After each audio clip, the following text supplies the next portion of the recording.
and welcome back to another episode of Let Me Hear from Doc. I'm your host and manager, Paul George, and with me is Dr. the Right Honorable Keith Claudius Mitchell. So, Dr. Mitchell, how are you today? I'm fine, of course, looking forward to our new session today.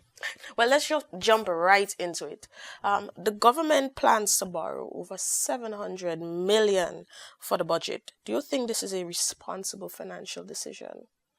Well, first of all, it must be understood that countries, particularly small economies like ours, have to be very careful when going into debt just like that.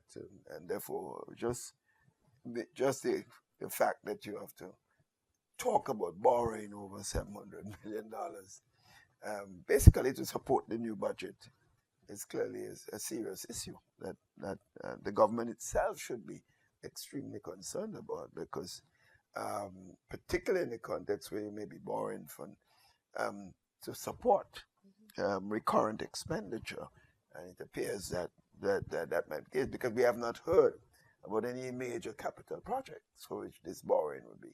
And because if you borrow for and to concentrate heavily on capital projects, then it's not necessarily you see that's a wise thing, but at least you could rationalize it and say, well, the capital project will generate productive activity, and therefore you will raise revenue, and therefore the debt to GDP ratio may not be as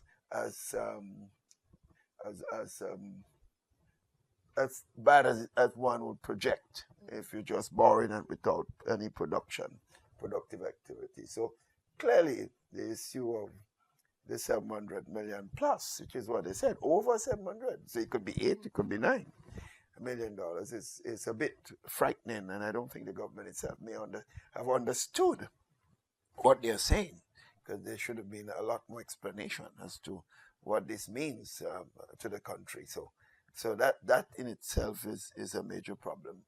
And the fact is, the government, because I haven't seen data, so it's difficult to give a complete analysis of what the implications of this. Because for one, the government has told us it's raising money, hundreds of millions of dollars, in selling our passports. The question is, where is that money gone? You have to wonder. The government itself was shocked as they met over $500 million that they announced themselves in savings left by the NNP government, when in fact we were doing a lot more for the ordinary folks of the country in terms of road work, where over 6,000 people were on the roads for several fortnights at different times of the year.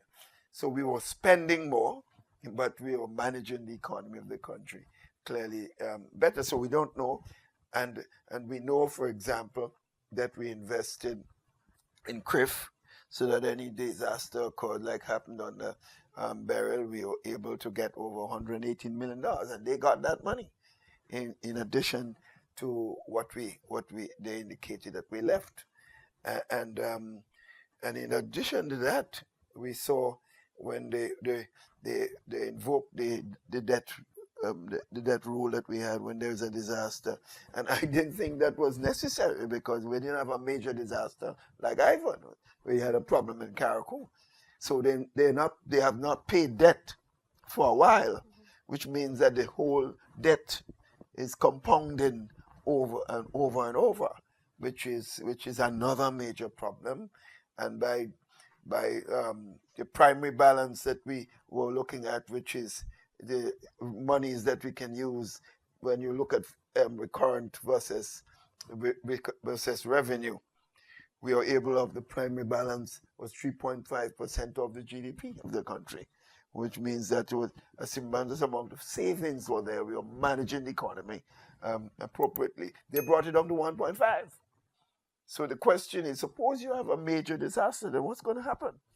These were things that were put in place so that in case we have disasters, that we would have savings there to be able to do things and not rely almost completely on grant support coming from our friends, or loans that we have to take to deal with any disaster. So the situation is quite frightening in every sense of the word, and it causes worry about the fiscal situation in the country. The management of the country has to be the concern of every single person. And I shudder to believe, I honestly believe, this government has now constructed with the leadership in place, had come into government in 2013 when we got back into government, and there was absolutely no money in the treasury and no plans were there to really, they themselves were just selling assets. So selling assets and every month to help them to pay basic salaries, not to do other things that would bring additional resources, or just to pay debt commitments. When you look at if they had come into government, this present group of ministers and leadership was in government then, I don't know, they would have lasted a few months, because there would have been nothing for them to continue to do the things that how they operate in government. And the fact is, I don't think there's anyone in the government right now that seems to understand. And if there is anybody, then clearly they don't have the influence to be able to give some direction as to how you manage an economy and how you proceed to manage a government resources, and how do you plan for development in the country as a whole. So there must be a serious concern on the part of the population as to what is taking place in government. When I was in Washington, and as a professor then, I had contracts with the international community, the IMF and World Bank and so on, working with organizations. And we were able to travel around the world, advising government and how they manage economies and so on. So that experience was used when I got into government and with the New National Party, even when I was not in a prime minister of the country. And we had seasoned persons like Mr. Blaze and others who understood their responsibility to manage a country appropriately. So we saw, while there were not resources that were available to us now, so we did have to borrow to some extent. In fact, when the government then removed income tax and didn't put appropriate systems in place, we had to be borrowing money every month to meet salaries. That was then. But we got into government after 95, when we attained government again, we were able to manage it. We looked at what the revenue outlay was going to be on a month-to-month basis, and the variables that were involved in the whole question of revenue generation. What are the various variables? What adjustment can we make to ensure? What incentive can we give to be able to encourage people to invest, spend more, so that government gets more resources and so on? We looked at this, and then we look at the areas of expenditure that we must invest in and provide resources for. And at the same time, look at areas that might be wasteful. And therefore, there was reduction in several key areas that people normally are spending without any kind of understanding of the implications for the resources of the country.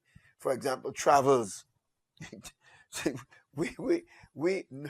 What we see now today, everybody traveling as they wish, like there were no controls, and everybody's traveling first class. In all time, only the Governor General and the Prime Minister then, and I'm not just talking about me, because I was able to, sometimes when I was in a Minister of Government and I traveled in economy class, I was able to use my own resources, or to be able to increase the level or to business class or whatever. It was not the government spending the money to do that. It was me spending my own money. So the only two persons were able to do it. Now it's like everybody enjoying themselves and living in hotels and spending money without any controls and so on. So that is a lot of resources when you're looking at ministers doing whatever they want. And it's not just ministers. It appears that public servants and persons, advisors and other people are able to be traveling all the time without control. No one was able to travel on behalf with the government funding it. without a decision taken by the cabinet to ensure what are you traveling for, why are we spending these resources, and what are the possibilities of return from those investments. So there were controls, but now there appears to be absolutely none at all. So you have a serious issue confronting. So I'm not surprised that I mean it is it is frightening, but not not surprised at all that they're coming for this, because it appears there are serious plans for development in the country. There is no serious major project. It's almost 3 years this present government is in office, and there is not one major project that they can tell you that they have in fact started or even going to start. We hear about a new hospital, but that's a pipe dream, sort of, because a new hospital with the level of technical analysis we've heard, outlay that we have heard, will cost hundreds of millions of US dollars. So I don't know where is that. But that's a talk. We have seen nothing yet on the ground. We know they bought lands for it, but that's only expenditure. Has nothing to do with production at this point in time. So you have a serious issue. And no one is in the government is speaking to those issues I'm talking about. No one is doing. Clearly, the Prime Minister himself maybe not feel competent enough to talk about these issues because he has never been involved in this level of fiscal matters or governmental activities. He has been a lawyer, providing support to his commercial businesses, and of course, in charging the fees. And he did well, and all power to him. But in terms of managing a country and managing the economy of a country and understanding human nature of governmental actions, you don't see anything coming out of that government that shows that the government understand, one, the pain and suffering of the people in the country, and what is necessary, the decision that we have to take and to do it. But for example, you look, the government came in, we had a situation where we decided, when, if you have a small activity to do in a village or community, maximum $15,000. We didn't have to go through tender board and waste weeks before you get an action going. The government came in and he said, that's too small. But even if it's too small, they moved it from $15,000 to $100,000. So they're just giving contracts without any tender board. So you could imagine, and I shudder to think, when the serious investigation of all these contracts that they're given, how these monies are given out, and who got it, and what are the results of this high level of it. So they might be giving scores and scores of those $100,000 contracts, which cost the taxpayers a lot of money. And we have had no reports. In fact, when you ask questions in Parliament, they hardly any answers. And that's another issue we'll have to deal with. So the government level of accountability and transparency, which has been the words that we used to hear a lot from the NDC in opposition, transparency and accountability and good governance. These were words were repeated over and over. I'm not hearing anything about those words today. Like, the people were constantly mouthing off those words. They seem to have gone dumb with those as far as those words are concerned. So we're dealing with a lot of serious issues that clearly has to be followed up by the population and the government and in a sense the opposition to when the information is given, we will scrutinize it and bring the information to the public as to what really these results are about as far as the country's economy and is concerned. As I was listening to you, you mentioned two things. That new hospital project thing that they were talking about. But in my opinion, I mean, if someone asks me, I'd say we can barely maintain the hospital as is. So why do we need to, have a new hospital? And then you mentioned prior to that about savings and how the NNP had saved a lump sum of money, and I think that's very important, because even in your family life, when you're budgeting, savings is important, and when you remove from that savings or you deplete that savings, then you're in trouble. So Amanda, you got mention that first thing, the hospital. You see, when this thing announcement was made, it looked like the impression being given that it was a major achievement. Because it seems like the perception is that the healthcare service is about a building, a massive building with massive equipment and massive this and cost. But we and I know, you and I know, that healthcare service is about one, well, the environment has to be reasonable. Two, it is the equipment that you have and the services you have, the personnel and the training of those persons involved in the system, and the support services around you to ensure that people who are coming to the hospital get the level of support and services that is up. That is, to me, is lacking in the country, and has been so. I can't say that it was perfect during the NNP time. There were deficiencies there. So it seems to me any government coming should be concentrating on those areas, not a building, a new building, and boasting about it over 100 and so on and things. So that is an issue of serious concern, because I think the government is either fooling itself or it's operating in deception to make people believe, oh, this coming and everybody going to be taken care of with this new building and we're going to have this done. When in fact, nothing is said about personnel training in the hospital. Nothing is said about the services like we give. Remember, we had invested in one of the best CATs equipment that are available for doing x-rays and so on. And we had one of the modern equipment, the best in the Caribbean.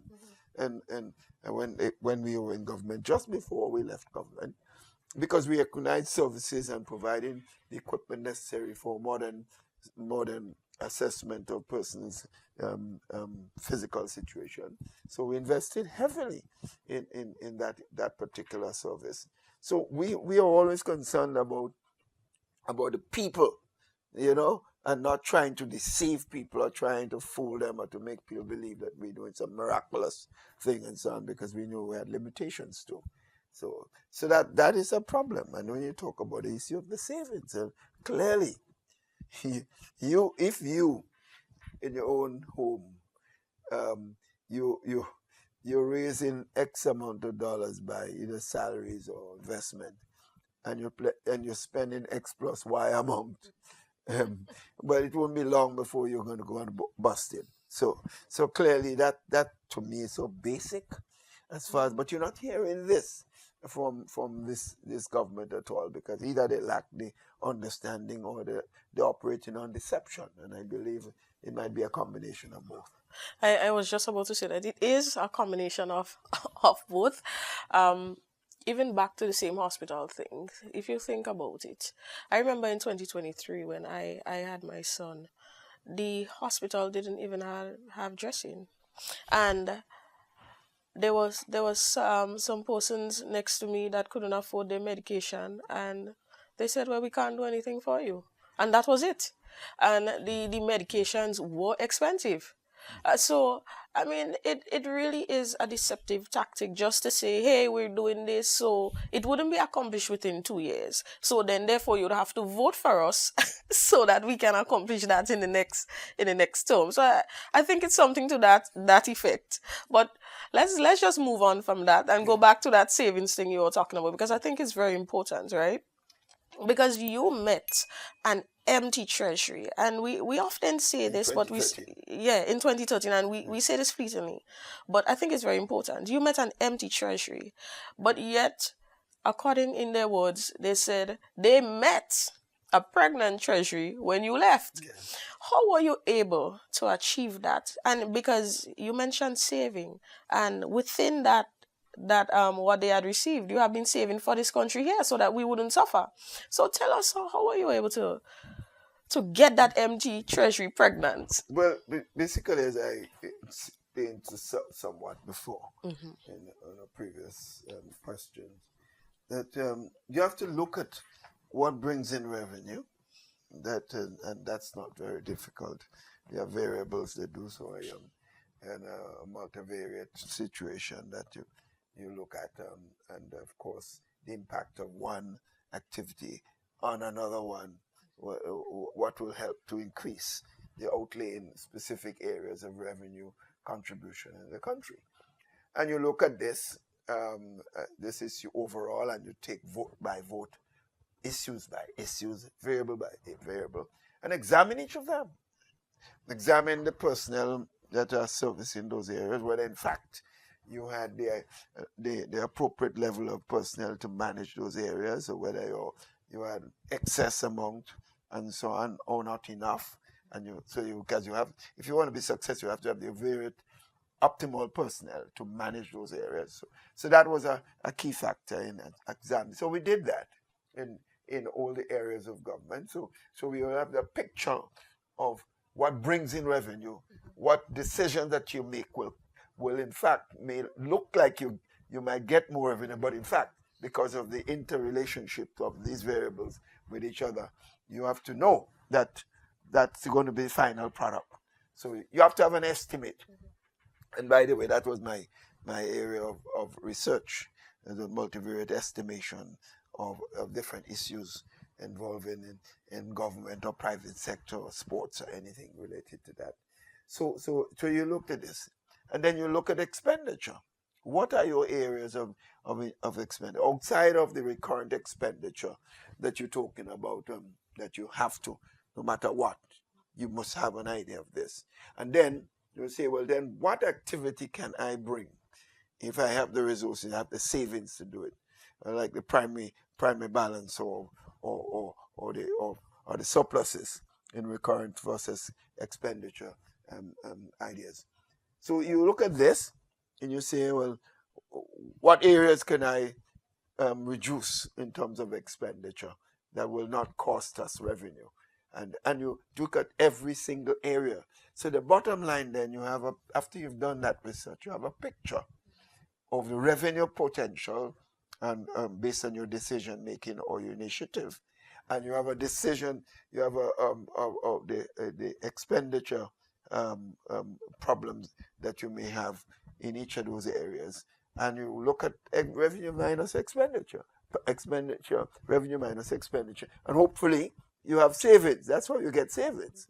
And then you want to maximize the savings that you have in government, which will then could be used, right, to invest more in capital projects, which of course brings in revenue. I'm talking about capital productive activity, and of course deals with employment, because every serious project you get into, you expect there to be potential employment opportunities and so on. And it has to be concentrated on productive activities in the country. There are some areas that may not be looking productive initially, like roads. You have to invest in that. There's nothing you can do about that. But in the final analysis, as you build your roads and you improve your roads, there are other things that come out of this that can in fact yield revenue later on. For example, when we build filler roads, you may look at it, you're just investing on roads, but the feeder roads lead into the agricultural sector, the tourism sector. These are productive activities. So the more investment you put there, the more jobs are created, and the more the outlay brings results, improvement in tourism revenues and tourism activities, and also the question of agricultural activities. And Grenada's primary areas of opportunity for growth is in agriculture and tourism, and therefore that has to be key factor. So I gave you, in effect, in a nutshell, a summary of how we went about doing things. But also, Amanda, one of the key things is, and don't play with this, that part I think of government, successive governments have failed themselves. The personnel you have to manage. No matter how great your ideas are, all the things I just said, if you don't have the personnel to drive it. And that's why I made it clear to the people in government with me that do not come and tell me this person is an NDC or NNP, and that's why they shouldn't be in a job. They should not be there, or they should be there. Don't tell me this. You may have in your ideas, you are a natural human being. You may want to help the people who supported you. But in the final, the decision of personnel that you have there has to be people who are competent to do the job. Now, if you take someone and you put in a job that's not competent, but they give you a vote, they will cost you a lot of votes. I've always been preaching that. I know when people hear me saying this now, they know I've been saying that in government, in opposition, over and over. On the other hand, if you have a job and you put the competent person and they did not give you a vote, they may not have given you a vote with their family, but because of the work they've done and the perception of the rigors of the government, you will tend to be able to convince a lot more people. So these 2 votes or 3 votes in a family would not mean much, because you won't get 100 more votes based on the fact that you're using the most effective personnel to get your economy going and to get your activity in government going. You said that, right? And it reminded me of a conversation that I had with a police guy. He said, right now, and he wasn't aware that I was heavily involved in politics. I was sitting in the shadows and he was just talking. Yeah. And then he said, under this administration, I'm a policeman, and persons are not being promoted in the police force because of the work that they can do, or on merit. They're placed in positions unpromoted based on their political affiliations. So he said, at this point in time, in the police force, we have 2 supervisors. One can do the work, one cannot. We have 2 ASPs. And he was just mentioning that. And he said, but girl, let me tell you something. You see, one thing with Keith, he does promote people based on their hard work. Because the man don't want to make himself shame, and that conversation just brought me straight back to that. And he didn't know your relationship. No, he didn't know. I was actually sitting in the background in the shadows, and he was just speaking, and he was being brutally honest about it. And he said, well, you can record me because it's facts. Yes, but and a lot of people, some of my own supporters were sometimes very concerned when they saw certain people got promotion while I was in government, because they knew they were hostile to my government or me personally. But I never allow that, because when you are secured in yourself and you're confident about your ability and what you're doing and so on, you don't allow some person who does not like you or perceive to like you to interfere with your decision-making process. But that you have to mature, and also have that level of experience. And I think that's what this government lacked. I think from the top, from the captain down to cook, so it is particularly the level of the captain, who lack experience in governmental affairs, who lack experience in managing personnel, in large numbers of persons, and working with people at all levels, and being involved in all sorts of community activities, where they had relationship with people, whether it's sports, whether it's culture, whether it's in business. You would understand the various, when you lack those experience and you give them a job at the top of a system involving over 100 and something thousand people, you must have some fundamental mistakes, make some fundamental mistakes. But more than that, especially if you do not consult, and you feel you know it all, and you're brighter than everybody else, which is nonsense, absolute nonsense. You're going to make a lot of fundamental mistakes, and you're going to find yourself, as this government has now found this, a lot of financial and political problems. So no matter what they do now, they say they have money, a lot of money to spend. So they're hoping that they're going to spend money to bribe people, so to speak, So you suffer. I've suffered for 3 years, but you need me now to give you a vote again. So you come and cover my eyes with I call them people kakaj. You cover my eyes with moth, and I would just take what you give me now and vote for you again. And then for 5 years, 4 years, and I suffer for another 4 more years until you're ready for me again. So it's about you. It's not about me. And that's the mindset. That's the mindset that is taking place. To boast that I have money. I remember something I never forget. I remember in 1994, before the 1995 election when you were elected, the leader of the National Democratic Congress said, publicly, he said that they are ahead in 6 seats and they have enough money to win the other, at least 4 more. What happened? We had no money. Absolutely money. It was the worst period for the NNP during my period of service with NNP. As far as financial resources were for an election. The worst period. But we beat them with all the millions they had. So if you think people are foolish and that you have no respect for people and you believe that all people want is material things and you show them no respect, some people, if they need the money, they'll take it, but ready to deal with you at the ballot box. And that's the mindset what you see prevailing in the country at this particular time. Dr. Mitchell, how would you compare your economic performance, the performance of the NNP administration, to that of the current government? Well, the results is what you have to look at. It's not very difficult to understand that we were successful while inheriting a bad situation. We never had to sell assets to pay salaries going forward in the country in the worst of times.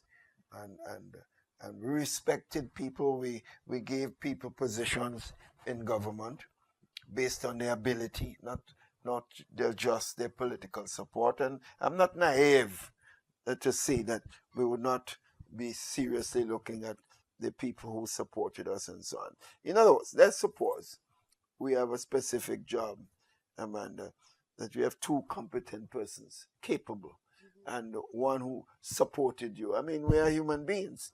If the playing field is level, you clearly would go for the one who supported you. I mean, I would not be dishonest enough to come and stand there and try to pretend otherwise, and so on. So clearly, the kind of people that we used had a lot to do with our success. There was soldiers in the system who were long, who we didn't even know about their political affiliation. We had no identity as far as party affiliation is concerned. But they had experience, so we used them. A lot of people that I questioned and sought advice from behind the scene that nobody knew, they were not necessarily people that were NNP or such had an NNP label, but they were people who cared about the country. So when I asked them for an opinion, they gave me.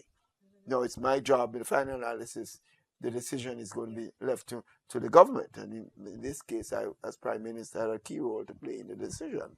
So because when chips come down, and if things succeed or fail, you're the one going to get the blame or the praises for the success and so on. So that's not what you're seeing in this government.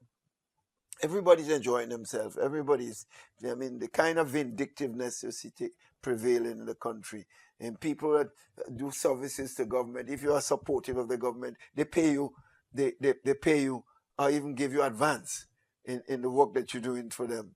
But if you're not identified with them and you provided a service and they owe you, you're not getting paid, or they draw in a period over a long period of time, make it difficult for you to function. And if they're punishing you for what they perceive, and not always correct, what they perceive to be a political support. So, and that is happening throughout the system, whether it's businesses, whether it's people involved in communication, radio station, personnel involved in all kinds of things. You see the level of vindictiveness. And the leader must take responsibility because you are in charge.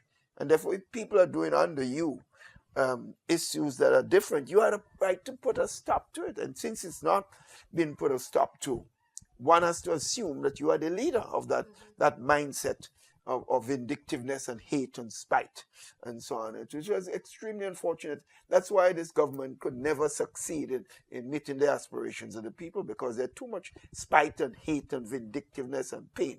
And I would always never say every member of the government is the same. I would not say so. But since I'm not inside, I would know who's attempting to put some sort of moderation in that type of behavior, and who was acting as catalyst for that mindset that we see prevailing in the country at this time. But clearly, the Prime Minister had to be the major blame, given the major blame for what is happening. Um, back to that 700 mil, right? Well, I know the NMP has never borrowed that amount of money before, but this government is looking to get 70% of the budget through loans, right? What are the risk? What are the risk in getting all of these monies on a loan? Well, don't forget the budget Mm-hmm. is an estimation Mm-hmm. of what you expect to earn Mm-hmm. and what you expect to spend, right? Mm-hmm.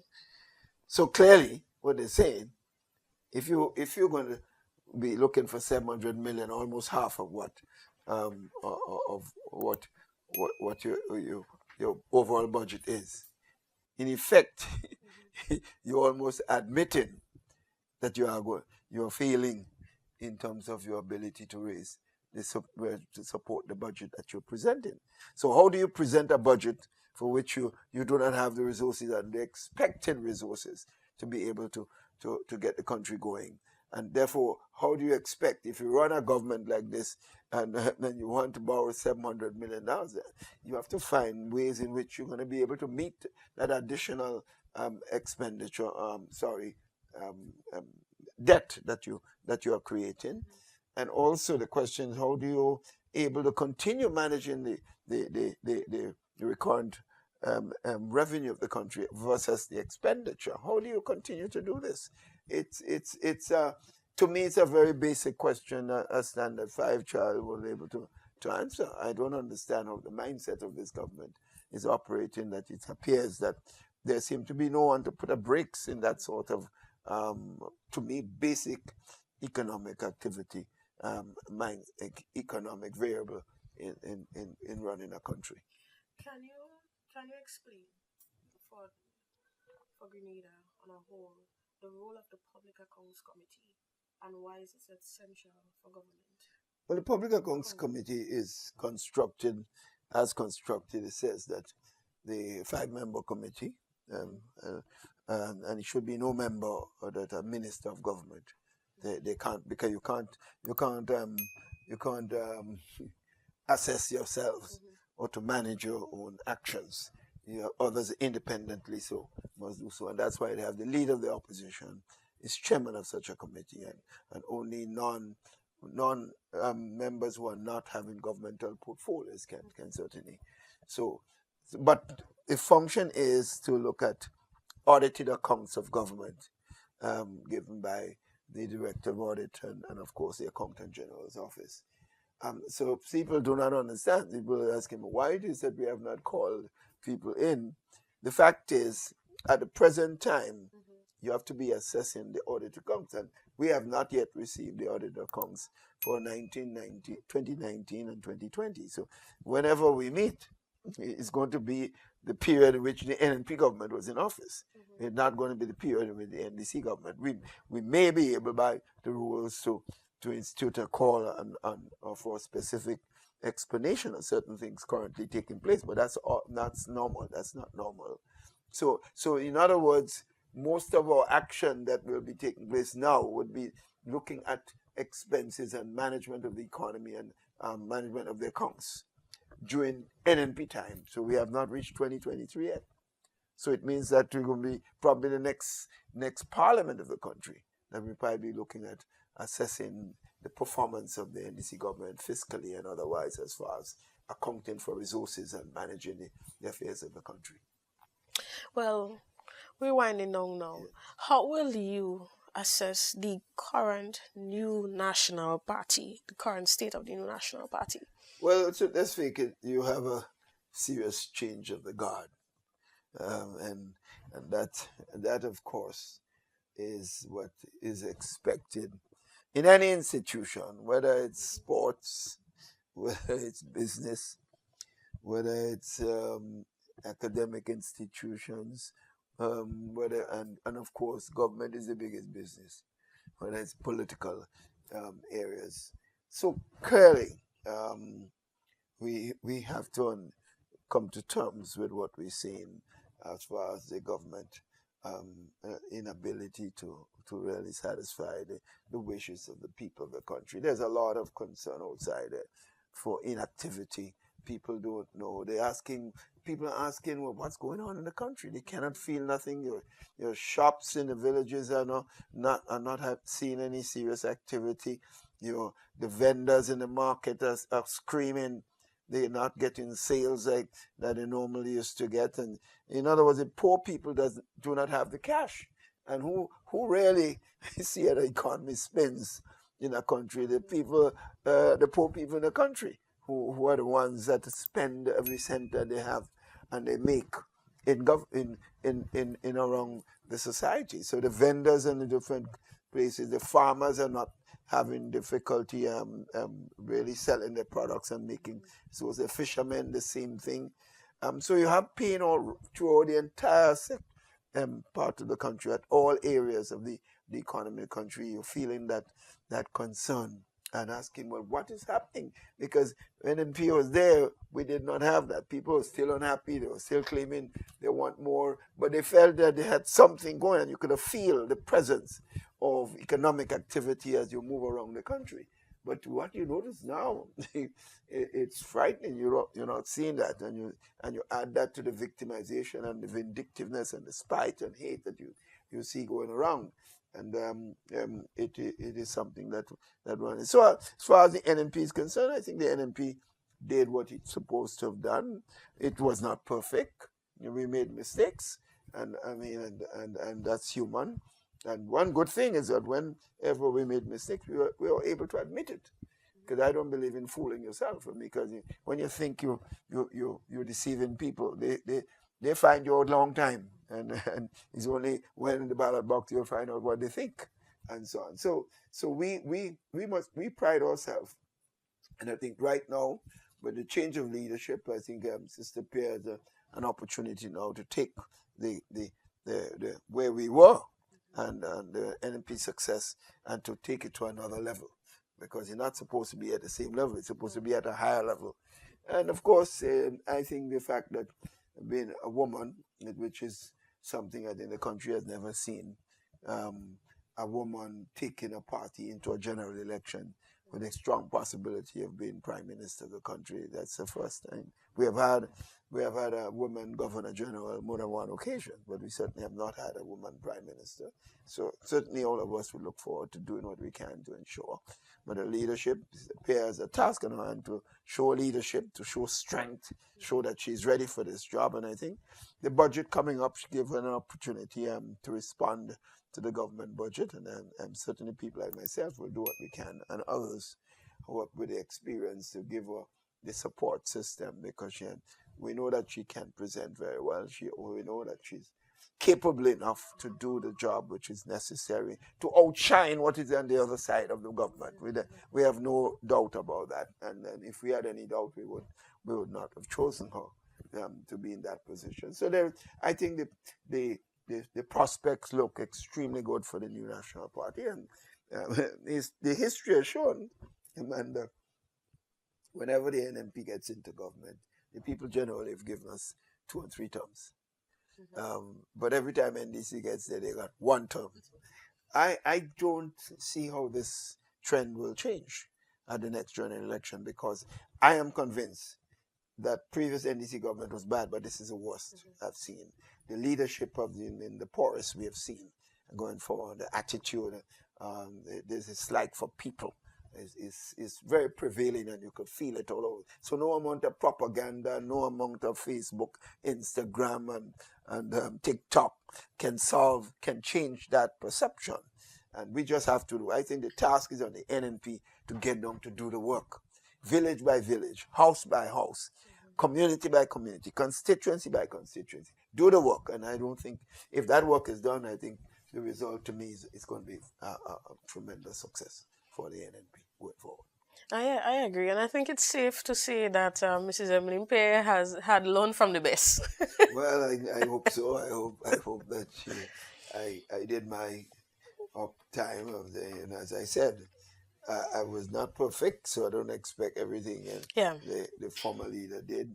that you see being repeated, because the former leader wasn't perfect, just like present one isn't perfect.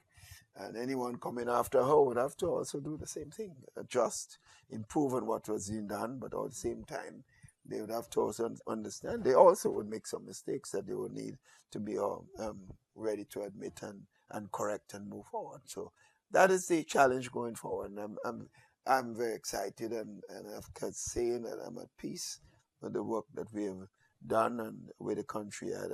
And you know, one thing good about this, when you lose an election, there are disappointments. But you know, up here, when the dust is settled and people see the alternative, I mean, when I walk the street now, everybody, why are you giving up? Why are you giving up? No, there's a time for giving up. There's a time in life for everything.